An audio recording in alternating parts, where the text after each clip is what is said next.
All right, strap in, everybody. We're going deep on this one. The prison industrial complex. We got a whole mess of sources for this deep dive. Oh, yeah. YouTube, Rumble, even had to sneak around some paywalls on a couple of those Rumble things. Premium content, huh? Yep. And then there's the text excerpts. Dense, really dense, but super important. You always pick the good ones. So what's the through line? What's the question we're trying to answer with all this material? It's this question that kept hitting us as we were going through it all. Is the prison system broken, or is it working as designed? That's what we're going to figure out today. How it works, who it benefits, the whole impact, for individuals, for society. Big question. Big implications. No kidding. And to jump right into the deep end, we got to start with Angela Davis. She's saying the system isn't broken, it's doing what it's meant to do, but the design itself, that's where the problem is. It's built on injustice. And Davis would know, right? He's not just some academic talking about this stuff. She was a political prisoner. She lived it. She coined the term too, didn't she? Prison industrial complex. Yeah, and that phrase, it sends chills down my spine. It does kind of conjure this image, doesn't it? Like Yeah. a vast, unstoppable machine, just like Yeah. the military-industrial complex, but for prisons. You've got all these powerful interests who need it to keep going. It's like a business. But instead of churning out products, it's churning out prisoners. And it seems like the more they churn out, the more the system grows, even when crime rates are going down. Which tells you right there, its purpose goes beyond just punishment. This is where Eugene Puryear comes in. His historical analysis, it's essential. He's basically saying you can't understand mass incarceration without understanding slavery, Jim Crow, and the need for cheap labor in the U.S. Like layers of history, each one shaping the one that comes after. Exactly. And then, late 20th century, things shift. Mass incarceration starts going UP, justice crime is going down N. That signals a change, right? A change in what prisons are actually FOR, not just punishment anymore. And hold on to your hats, because this is where it gets really interesting. This is the same time as globalization, outsourcing, deindustrialization, all happening at once. Is it possible? Did those economic changes create like this extra population that the prison industrial complex could then turn to? That's the E question. A few of our sources get into it. Think about it. You've got good-paying jobs, manufacturing jobs disappearing, a lot of them in Black communities. And at the same time, you've got the war on drugs kicking off. And who does that hit the hardest? Same communities. Sounds like a perfect storm, right? The exact right conditions for mass incarceration to just explode. And explode it did. Take asset forfeiture, for example. Okay, this one blew my mind. The police can take your stuff based on suspicion alone. They don't even need to convict you. Your car, cash, your house, gone, just because they think it might be connected to some crime. There was a case, a single mother lost her car because her son got caught with a little weed. Awful. It was her only way to get to work, get her kids to school. It's unbelievable. The whole thing's based on this idea of guilty property. Like, your stuff is a criminal, even if you haven't been charged with anything. Wait, so it's guilty until proven innocent? For your possessions? Basically. And here's the kicker. You don't always even get a lawyer when you're fighting this. You're on your own. So the burden of proof is totally on the person who's already lost their stuff. And they probably don't have the money for a good lawyer anyway. It's a recipe for policing for profit, especially when you're targeting vulnerable communities. Yeah, it feels like a system designed to keep people down, doesn't it? It does. And then there's mandatory minimums and those 3 strikes laws. Those really fueled the fire of mass incarceration. Those were pushed as being tough on crime, right? Yep. But the result? People doing ridiculously long sentences, sometimes for nonviolent offenses because their hands are tied. Judges can't budge. So you've got the system practically guaranteeing a certain number of prisoners. Right. And even though private prisons, they don't manage that many prisoners overall, their lobbying is powerful, and they've got a big incentive to keep these harsh laws in place. Profit motive. I mean, it makes sense from a business perspective, right? Oh. Keep those beds full, keep the money flowing. Cynical, but true. And it's not just private prison companies cashing in. We're talking Wall Street, asset management firms, even some universities have a stake in this. Universities, really? Yeah, one article mentions student activists at Harvard trying to get the university to divest from the prison system entirely. It's pretty wild how deep this goes. It's like it's woven into everything, isn't it? The economy, society, our whole way of life. It is. And then there's the issue of prison labor, prisoners working for next to nothing. Makes you think, right? Exploitation. Yeah. Are we just replacing regular workers with prisoners? It's a valid question. You see prisoners making license plates for pennies an hour, fighting wildfires for $1 a day. What's the goal here? Rehabilitation. Or just another source of cheap labor. That's the thing. All these pieces, asset forfeiture, mandatory minimums, private prisons, prison labor, they feed into each other. A vicious cycle. So harsher laws lead to more prisoners mean more profit means more lobbying for even harsher laws, and on it goes. Exactly. It's a system that chews people up and spits them out. You can't talk about the stuff without talking about the human cost. The stories, man, the stories. Like Khalif Browder, 16 years old. That case broke my heart. 3 years.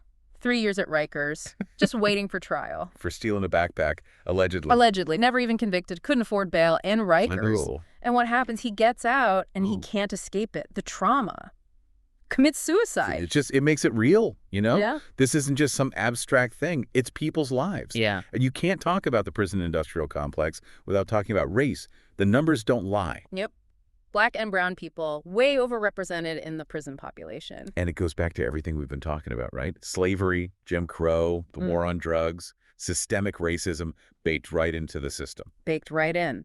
And it's not just the people inside either. It's their families, their communities. Mass incarceration rips holes in the social fabric. Creates this cycle. Poverty, trauma, more crime. And getting out doesn't mean it's over. Try getting a job, finding a place to live with a felony on your record. Stigma follows you everywhere. One report said people who've been incarcerated way more likely to be homeless, unemployed. Mental health issues, too. And inside, the mental health crisis in prisons, it's massive. Yeah. So many people with mental illness and the treatment, pathetic. So instead of rehabilitation, you've got Yeah. Warehouses for the mentally ill. That's not justice. That's not safety. It's the opposite. So this is the question, right? If prisons aren't the answer, what is? What systems can we build that actually work, that actually help people, that are just? Well, restorative justice came up a lot in the material. Seems like a pretty solid alternative. It's a different way of thinking, isn't it? Not about punishment. It's about healing. It's about accountability. Victims, offenders, community, all coming together, dealing with the harm, trying to repair things, move forward. It's holistic. Yeah. It recognizes that crime doesn't just happen in a vacuum. It comes from somewhere. Poverty, trauma, lack of opportunity. We saw a story, a young guy caught stealing food. Instead of throwing the book at him, they got him into a restorative justice program. Got him help, got him connected with resources. That's amazing. But how do you even begin to dismantle something like the prison industrial complex? It's everywhere. $1 million question. But don't give up hope just yet. This thing, it was built by people. That means people can change it. Okay, so where do we start? First, you gotta know what you're dealing with. Understand how it works. See the cracks, the weak points. Knowledge is power. Right.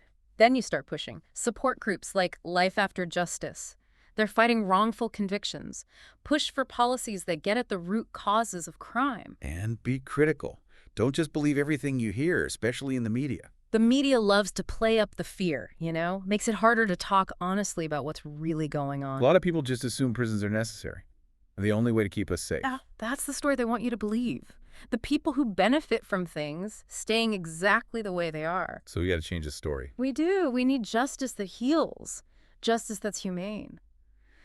And this is where things get really interesting. This is where the real work begins. Resistance and reform. Because for all the power this machine has, there are people fighting back, inside and out, trying to dismantle it, brick by brick. That kind of things. Prisoner strikes, demanding better conditions. Organizations, grassroots groups, pushing for policy changes. The prison abolition movement, it's growing. People are waking up. Wow, so they're trying to change the system from within. That's right. It's a fight to change how we think about justice, to create a world where prisons aren't the automatic answer to every problem, where we actually try to help people instead of just locking them away. It's a tough spot, isn't it? This giant system seems impossible to change. But then you see people pushing back, resisting.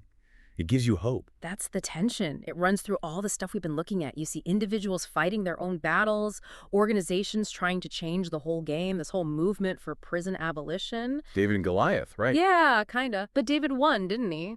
And history's full of these, like, unbreakable systems that got broken, people saying enough. Right. It's easy to get discouraged, but change is possible. Absolutely. And one way to start, I think, is changing the story. For too long, it's all been about fear, punishment, dehumanizing people. You mean how the media covers crime? Always got to be sensational, always got to scare you. Exactly. Be a critical thinker.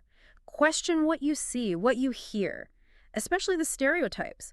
Like black and brown men always portrayed as dangerous criminals. It's just not true.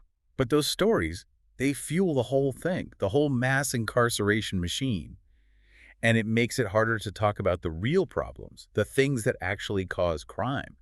And it makes it harder to even imagine a different way. One source talked about crime culture, like certain communities are just more criminal. Blaming the victim, basically. Yeah, and it ignores all the stuff that actually matters. Poverty, no jobs, no opportunities. Instead, it's just these people are bad. So then what happens? You get more police, more surveillance, more arrests. It's a setup. A setup for failure. Right. So how do we change that? How do we even start to imagine something different? Good question. I think we got to listen to different voices. The people on the front lines, people who've been incarcerated, their families, the activists fighting for change. Those are the stories that matter. They remind us this isn't just theory, it's people's lives.